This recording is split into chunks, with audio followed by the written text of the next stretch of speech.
ప్రభువునందు ప్రియ సహోదరుడా సహోదరి, మీకు నా హృదయపూర్వకమైన వందనాలు తెలియజేస్తున్నాను. ఈరోజు మరొక చిరు సందేశాన్ని విని దేవుని చేత ఆదరించబడదామా? దేవుని వాక్యాన్ని చదువుకుందాం. మార్కు సువార్త 4:35 అద్దరికి పోవుదము. క్రీస్తు ఆజ్ఞ మేరకే మనం సముద్రాన్ని దాటుతున్నప్పటికీ తుఫానులు రావు అని అనుకోకూడదు. ఆ యొక్క శిష్యులు క్రీస్తు ఆజ్ఞాపిస్తేనే అద్దరికి పోవడానికి సమకట్టారు. మహాప్రచండమైన తుఫాను వాళ్ళని చుట్టుముట్టి దాదాపుగా ఆ యొక్క నావ బోల్తా కొట్టే వరకు వచ్చింది. ఆ సమయంలో వారు క్రీస్తుకి మొరపెట్టారు. మన వేదనల్లో క్రీస్తు ప్రత్యక్షమవడం ఆలస్యం అవుతూ ఉంటే అది మన విశ్వాసం పరీక్షకు గురై ఇంకా దృఢపడడానికే అనే విషయాన్ని గ్రహించాలి. మన ప్రార్థనలు ఇంకా తీవ్రతరం కావడానికే, విడుదల కోసం మనం ఇంకా తాపత్రయపడుతూ ఎదురు చూడడానికే అనే విషయాన్ని గమనించాలి. ఇలా జరిగి చివరికి విడుదల వచ్చినప్పుడు దానివల్ల మనం నిండు అనుభూతిని పొందగలం. యేసు ప్రభువారు వారిని, శిష్యులని మెల్లగా గద్దించాడు. మీ విశ్వాసం ఏమైందయ్యా? తుఫాను చెలరేగే వేళలో జయ జయ ధ్వానాలను మీరెందుకు చేయరు? ఏమాత్రం ఆ ఎగసిపడే అలల్ని ఎందుకు గద్దించలేరు?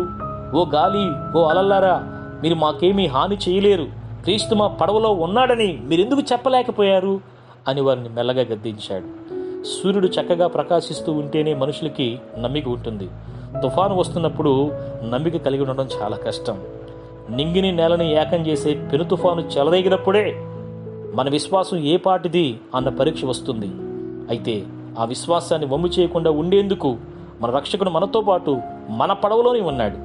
మీరు ప్రభువులో స్థిరులై ఆయన శక్తిని పొంది బలవంతులై ఉండగోరితే ఎప్పుడో ఒక తుఫాను వేళలోనే ఆ బలాన్ని ఆయన మీకు ఇస్తాడు.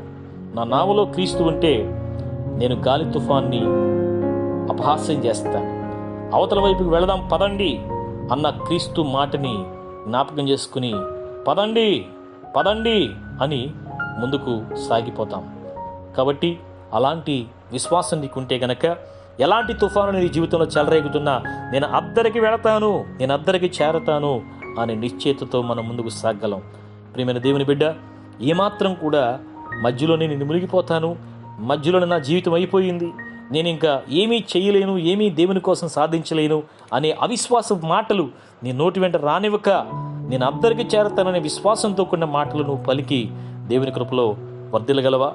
అందుకు పరిశుద్ధాత్మ దేవుడు నీకు నాకు సహాయం చేయాలని ఎదురు చూస్తూ ముందుకు సాగుదాం. దేవుని యొక్క కృప మనందరికీ తోడై నడిపించునుగాక. దేవుడు మిమ్మల్ని, మీ కుటుంబాలను ఆశీర్వదించి వర్ధిల్ల చేయునుగాక. ఆమేన్.